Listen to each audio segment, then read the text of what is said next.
Guys, ese telefone yawe nawe ifite ikibazo nk'iki ngiye kukwereka muri iyi video?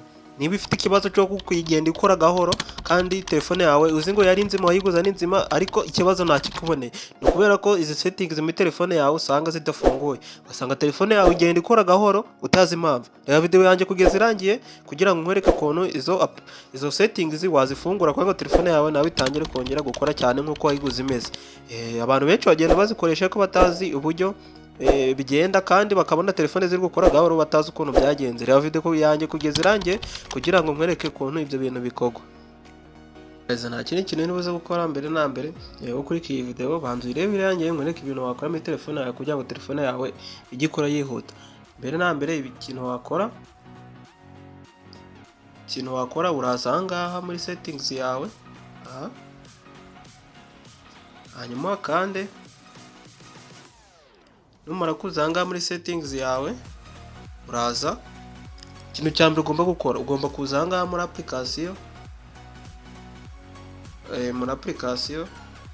ahantu mu application haba ari app management atenukwe ko umuntu ahaza impamvu umuntu aza hano kuri app management akaza kuri list ya app ye ahangaha kuyambere app list. Ikintu ahangaha ukora application atageze cyamaze wesitayemo ugenda uyakuramo application atageze ikintu amaze uyakuramo. Urugero niba ushaka gukuramo application imwe reba nyingi ya football ni game ushaka kuyikuramo no kuhita nzanga kandanga hano hasi kuri uninstall. Application yose atageze icyo amaze muri telefone yawe utayakoresha ugomba kuyakuramo. Icyo nacyo ni kimwe cyagufasha telefone yawe ntijye igenda gahoro. Ikindi cya kabiri ugomba kuza ahangaha kuri battery rubber ukahaza ahangaha ubuje gukora iki. Ahangaha nta kindi kintu ubuje gukora ubuje kureba application aba yifunguye mu gihe utari kuyakoresha. Ukaza ahangaha kuri battery settings wamara ukana kuri battery settings nta kindi kintu ukora aka kantu kari hano iyo gafunguye on gutya application yose aba ari gukora kandi ari gutwara umuriro ariko ukonsoma ugasanga telefone yawe iri gushiramo umuriro vuba kandi kanakura gahoro. Nta kindi kintu ukora uraza ukakagira off akantu nako kaza kugufasha kugira ngo telefone yawe itazongera gukora gahoro cyangwa se usange iri kugenda ishuha cyane. Ibyo birayirinda urongera usubira inyuma nkwereke indi settings ya nyuma.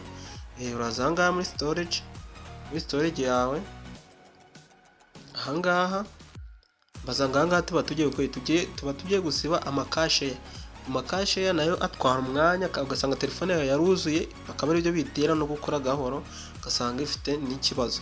Nta kindi kintu nibuze gukora uraza kandi hano hasi kuri clean up ndakanda kubera ko ngewe niyo namaze kuyisibamo namaze gusiba mu kanya gatoya. Wowe ahangaha barakwereka application